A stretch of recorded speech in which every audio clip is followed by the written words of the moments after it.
Bonjour à tous et bienvenue dans cette vidéo sur la description d'un mouvement dans laquelle je vais présenter le vecteur vitesse. Pour pouvoir décrire précisément donc le comportement d'un objet au cours d'un mouvement, nous comprenons que cet objet va pouvoir se déplacer plus ou moins vite, donc avoir une position qui évolue plus ou moins rapidement, et dans des directions soit qui changent, soit qui restent constantes. À partir du moment donc on a une grandeur qui varie et qui a une direction qui change, l'outil adapté pour pouvoir décrire ce mouvement sera un vecteur. Le vecteur vitesse va permettre de représenter la vitesse de l'objet pour toutes les positions. Il va être caractérisé par plusieurs grandeurs, vu qu'il s'agit d'un vecteur. Et ces grandeurs sont donc tout d'abord un point d'application, qui sera la position de l'objet. On va le représenter en partant de la position de l'objet. Il aura une direction qui sera tangente à la trajectoire. Il aura également un sens qui sera celui du mouvement.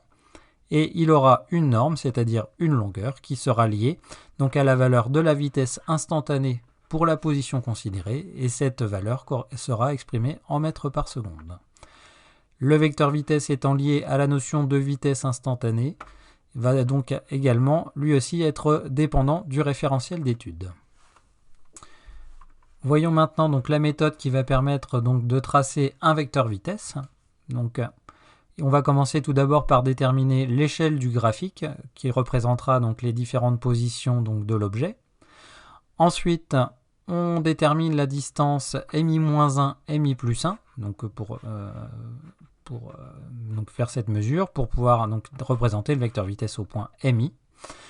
Ensuite, on calcule à partir de cette distance la vitesse instantanée au point mi. Ensuite, on va tracer une droite parallèle au segment mi-1 et mi+1 qui va passer par le point mi. Et enfin, on tracera le vecteur qui aura pour origine le point mi, qui sera suivant la droite tracée précédemment, ici, et qui sera dans le sens du mouvement. Et il faudra bien penser à préciser une échelle sur le schéma qui indiquera le lien entre la longueur de la flèche représentée et la vitesse instantanée correspondante. Je vais maintenant illustrer le tracé de vecteur vitesse à partir d'un exemple. Je considère le mouvement d'une balle lâchée depuis une trottinette. La vidéo est disponible sur le site lelivrescolaire.fr. Sur cette vidéo, je vais me placer dans un référentiel terrestre avec un repère O1, I1, J1, une base de temps. Et je vais pointer les différentes positions de la balle au cours du temps. J'obtiens la trajectoire suivante, ici, les différentes positions, et je vais zoomer sur la première partie pour pouvoir représenter mon vecteur vitesse. Sur la première partie ici du mouvement, je numérote mes positions de M0 à M6. Je commence tout d'abord par déterminer l'échelle de mon graphique. Ces deux graduations ici sont comprises sur une distance de 1 mètre dans la réalité, et sur mon schéma, cela correspond à une distance de 5,1 cm. À partir de l'échelle, maintenant, je vais déterminer la vitesse au point M3. Vm3 est égal au segment M2, M4 divisé par 2 taux. L'intervalle de temps qui est donné à partir du pointage est de 40 millisecondes, ce qui correspond ici en secondes à 40 fois 10 puissance moins 3 secondes. Ensuite, je vais mesurer la distance, le segment M2, M4, qui mesure sur le schéma 2,4 cm. Pour avoir la longueur réelle, je vais utiliser mon facteur d'échelle ici. M2, M4 est égal à 2,4 fois 1 divisé par 5,1, ce qui me donne une longueur de 4,7 10-1 mètres.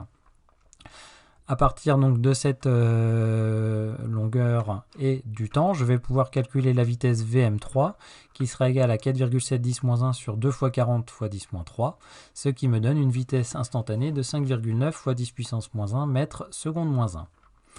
Pour pouvoir représenter mon vecteur vitesse, il faut que je définisse une échelle de vitesse. En général, on essaie d'utiliser des échelles adaptées, pas avec des nombres trop tordus. Ici, je vais par exemple considérer comme échelle de vitesse 1 cm pour 2 mètres seconde moins 1, ce qui va me donner ici.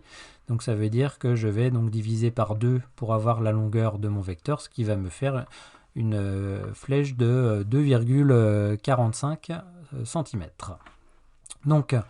Pour pouvoir tracer le vecteur vitesse, donc je vais tracer la droite parallèle au segment qui passe par M3.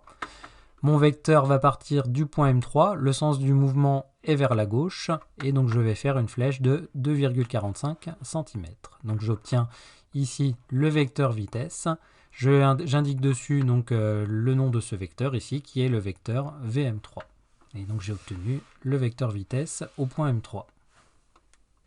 Le tracé de vecteur vitesse donc, sur un relevé de position ou une trajectoire est relativement fastidieux pour toutes les positions. On peut donc utiliser un script Python qui va permettre donc d'automatiser donc le tracé sur les différentes positions donc, de l'objet. Donc à partir donc d'un fichier texte contenant les positions donc de la balle au cours du mouvement et du script Python vecteur vitesse. Donc ce script contient ici donc deux fonctions, une qui permet de charger donc les valeurs du fichier dans des variables t, x1, y1, et une fonction dérivée qui va me permettre donc de tracer, de déterminer la vitesse sur l'axe des x et la vitesse sur l'axe des y pour chaque position.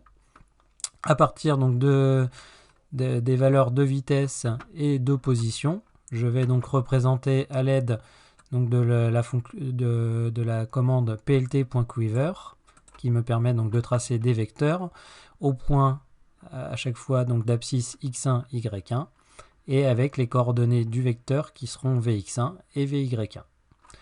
Si je lance donc mon script, j'obtiens donc le graphique suivant donc qui me permet de tracer donc l'ensemble des vecteurs vitesse pour toutes les positions, sauf la première et la dernière ici qui n'ont pas été représentées. J'obtiens donc le graphique suivant avec les différentes positions de l'objet et les vecteurs vitesse. Pour pouvoir donc décrire le mouvement de l'objet, il restera donc à décrire le comportement du vecteur vitesse au cours du mouvement.